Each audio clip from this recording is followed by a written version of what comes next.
Salut à tous et bienvenue sur ma vidéo hebdomadaire où on analyse 5 altcoins, mais juste avant je vais revenir sur Other pour voir l'ensemble du marché des altcoins.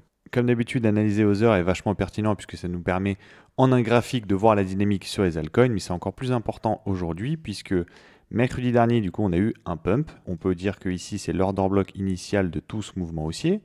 On a eu un retracement à partir de cet order block avec une distribution en interne. Et la plupart des altcoins sont en train de revenir sur un niveau super intéressant, c'est-à-dire soit les altcoins un peu plus faibles, ils reviennent dans cette zone juste ici, donc pour reprendre de la force potentiellement, vu qu'ils ont fait un break of structure de ce petit mouvement juste ici, donc pour aller déclencher le sommet juste ici. Ceux qui sont vraiment nuls, ils ont déjà cassé leur plus haut, donc si jamais ils arrivent à reprendre la liquidité au-dessus et refaire une espèce de break of structure juste ici et arriver à repartir, ça serait pas trop mal, mais si jamais ils ont déjà cassé les plus bas, c'est qu'en général votre altcoin pue et qu'il vaut mieux s'en débarrasser. Et les altcoins les plus forts ont fait exactement comme Other, c'est-à-dire qu'ils ont juste liquidé cette trailing range juste au-dessus de cette distribution, hop, pour aller directement aller chercher les sommets. Grâce à la correction d'hier, on est revenu sur des niveaux intéressants. Tous ceux qui ont loupé le train dans cette montée et qui ont attendu, ils peuvent essayer de prendre une entrée à ce niveau-là sur des altcoins qui sont bullish. C'est pour ça qu'aujourd'hui, je vais vous analyser comme d'habitude 5 altcoins et je passerai en revue très rapidement 3-4 altcoins en plus en fin de vidéo. Le premier altcoin que je vais analyser aujourd'hui, c'est le BGB. Au même titre que le BNB, c'est un altcoin qui est full manipulé. C'est un altcoin d'exchange. Donc, on voit bien qu'il est bien maintenu dans cette zone juste ici. Il a explosé sans aucune raison particulière juste ici, il y a eu énormément de FOMO. Et il est super intéressant aujourd'hui puisque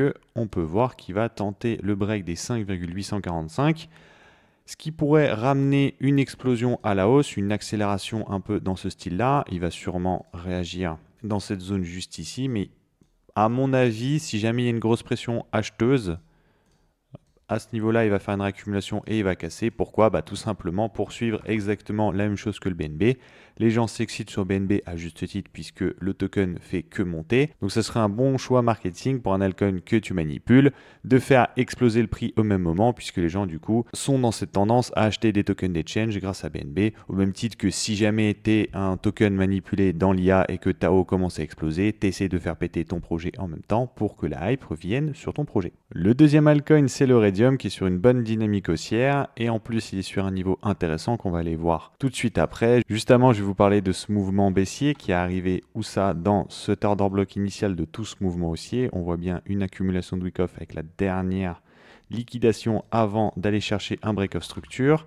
Ce qui est extrêmement positif aussi, c'est que on est venu break ce mouvement juste au-dessus. On a fait une distribution au-dessus, mais ça veut dire que si jamais on y va, ça fera une résistance de moins puisque ce niveau a déjà été liquidé.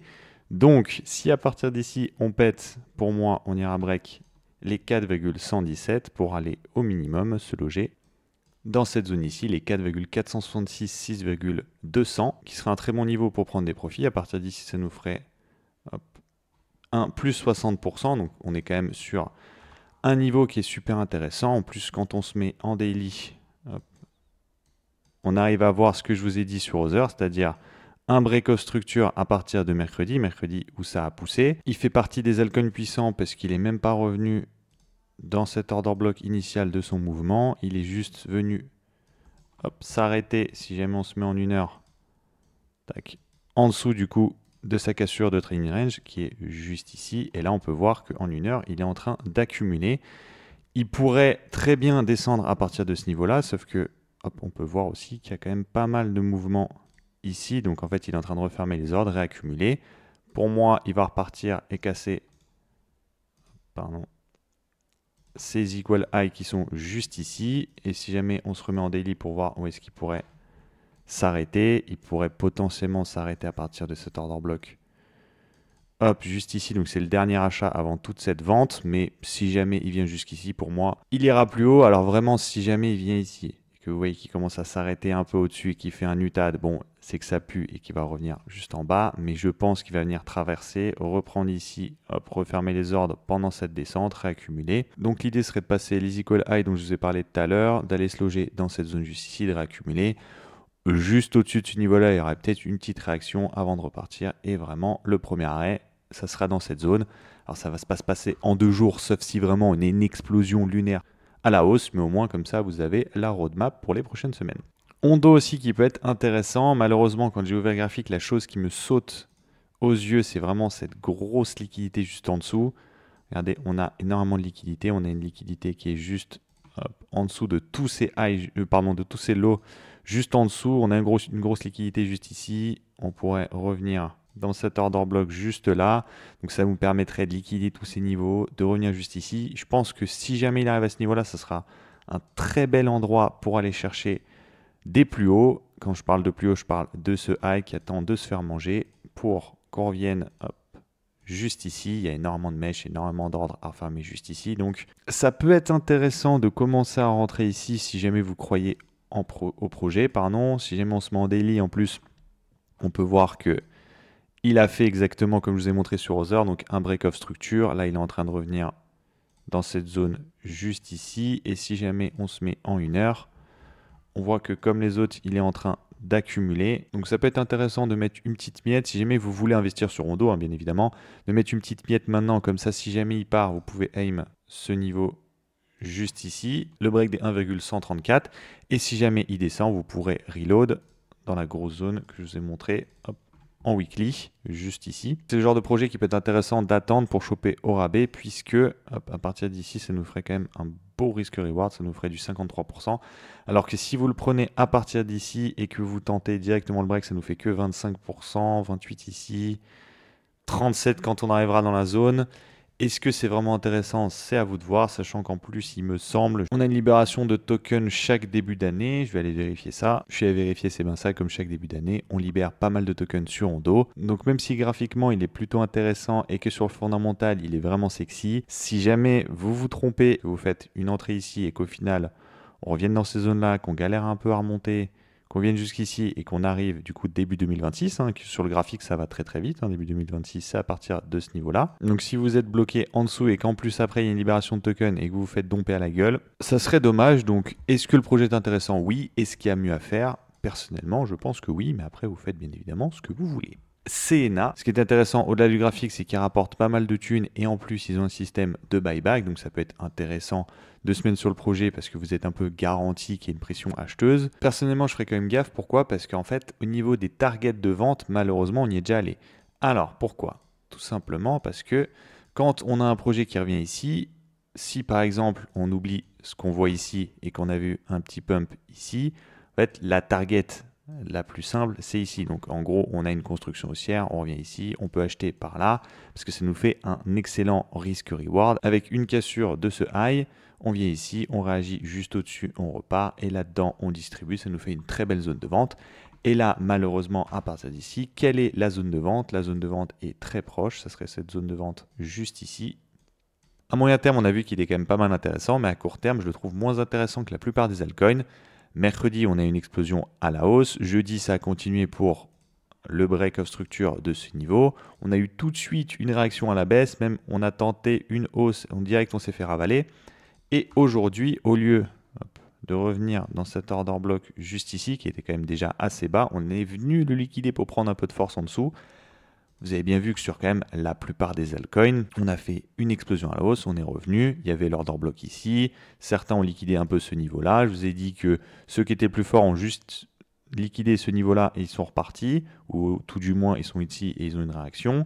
Ceux qui sont normales entre guillemets sont revenus plus ou moins dans l'order block, sont en train d'accumuler pour retenter une percée juste au-dessus. Et ceux qui sont moins bullish, vous avez l'exemple juste ici, ça veut dire que, hop, juste ici, une liquidation en dessous. Donc à court terme, je trouve que ENA n'est pas du tout intéressant. Si jamais vous voulez quand même des targets et que vous êtes dedans, que vous avez pris un trade ou quoi, etc., je vous le répète, la première target est très proche, c'est ici, et malheureusement, l'invalidation, c'est pas forcément ce lot juste ici, ça pourrait être ce lot juste ici, on pourrait revenir malheureusement jusqu'à ce niveau juste là. Il n'y a pas d'invalidation claire puisqu'on est déjà venu casser ce niveau juste en dessous. La target la plus proche est vraiment très proche, ça nous fait un risk reward qui n'est pas terrible. Point positif, c'est les buybacks, mais je trouve qu'elle a quand même une grosse FDV. Personnellement, je trouve que c'est pas le projet le plus intéressant. Ce qui était le plus intéressant, c'était positionner bien évidemment en bas et qu'en fait, on a déjà pris toute la performance dans ce niveau-là. Est-ce qu'on pourrait avoir une performance de ce niveau-là juste ici? En fait, ça ferait une FDV qui est complètement délirante. Pourquoi pas, mais personnellement, je trouve qu'en altcoin, on a suffisamment à faire et qu'il y a plus intéressant. En parlant d'altcoin plus intéressant, on va passer au Tao, qui est beaucoup plus intéressant. Pourquoi? Puisqu'on a des zones qui sont claires. On a la zone des 500 et on a la zone des 586. On pourrait faire à moyen terme quelque chose comme ça. On vient liquider juste au-dessus, on réaccumule, hop, juste ici, avant de descendre en enfer, ou pour ceux qui sont bullish, bien évidemment, d'aller taper le sommet juste ici, de continuer. C'est des niveaux qui sont quand même assez clairs et assez éloignés de ce niveau juste ici. L'avantage, c'est que ce n'est pas un altcoin qui est en train de faiblir. Au contraire, c'est un altcoin qui, à court terme, est pas mal bullish. Et les niveaux d'invalidation, ils sont très très clairs. C'est les niveaux d'invalidation qui sont juste ici. Donc en dessous, on va aller prendre la mèche juste ici. En dessous des 287. Si jamais on ne vient pas faire une mèche et qu'on repart, c'est un niveau d'invalidation, donc l'invalidation qui est vachement proche de ce niveau. On est proche des niveaux d'invalidation, les targets sont quand même assez éloignés, et court terme, on est puissant. On peut le voir ça en daily. En daily, on a eu du coup mercredi un petit pump comme absolument tous les altcoins. On a une belle structure avec un break-off structure juste ici. On revient dans cette zone juste là, donc ça nous fait une belle construction haussière, c'est-à-dire que les ordres qui ont ici ont été refermés, du coup on peut partir vers le nord. Juste ici, on voit bien que cette zone, il l'a explosé sans la moindre difficulté, qu'il essaye de revenir dans cette zone juste ici, et que là, à court terme, on est déjà reparti. Je vais vous clean un peu tout ça pour vous montrer, en prenant de la force, dans cet order block juste ici. Donc, à court terme, on pourrait carrément aller frapper les 372, revenir dans cet order block juste là. Si j'ai mon dézoom en weekly, ça nous ferait une explosion de ces niveaux. On arrive dans cette zone-là, on repart. Entre ce niveau de liquidité au-dessus des 500 et ce high, hop, on réaccumule, un peu comme je vous ai déjà montré sur ETH. On refait une petite frayeur juste ici, on vient casser les 500 et après on part sur les zones dont je vous ai montré juste avant. Il y a le halving qui arrive bientôt. Les subnets sont aussi en train de monter en hype, notamment avec des subnets de prédiction market, notamment qui sont en relation avec Polymarket. On sait que Polymarket est attendu. Couplé à ça, le halving, suffit que le prix monte un peu et les gens, dès que le prix monte, ils s'intéressent au projet, ils verront qu'il y a des trucs intéressants. En bref aussi, je voulais parler du RSR qui, après cette grosse explosion haussière, est en train de revenir sur un niveau très intéressant. On a tout cet order block juste ici. Il est revenu faire une petite touchette. Si jamais on passe en 1 heure, c'est là où on voit qu'il est super intéressant puisqu'il est en train d'accumuler. Donc ça peut être un endroit intéressant pour se positionner si jamais vous avez loupé ce mouvement haussier. Il pourrait, à partir de cet endroit-là, nous faire un beau mouvement haussier dans à peu près cette zone-là. Donc ça ferait déjà un plus 22%. Ceux qui ont loupé le pump fund vers les 50 centimes, il est en train de revenir dans cet order block juste ici. Hop, où il y a eu l'explosion après à la hausse, donc il y a des ordres à venir refermer. Hop, en 4 heures, on voit pareil qu'il est en train d'accumuler. Ça peut être intéressant de commencer à le prendre ici, de commencer peut-être même un petit DCA, ou d'attendre cette zone juste ici de cet ordre en bloc initial de tout ce mouvement haussier. On a aussi Morpho qui peut peut-être être intéressant à regarder, hein. On est pile dans une bonne zone, on est revenu dans cet ordre en bloc initial de ce mouvement qui a permis le break-off structure. Et si jamais on se met en 1 heure, on voit qu'on est en train d'accumuler. Donc vous l'aurez compris, même si on a baissé, je trouve qu'il y a quand même pas mal d'altcoins qui sont intéressants à regarder. N'hésitez pas à me proposer des altcoins que je pourrais faire la semaine prochaine. Si jamais vous avez aussi des questions à court terme, n'hésitez pas à me le mettre en commentaire, j'y répondrai, il n'y a aucun souci. Merci pour le temps que vous m'avez consacré, je vous dis à la prochaine. Tchuss!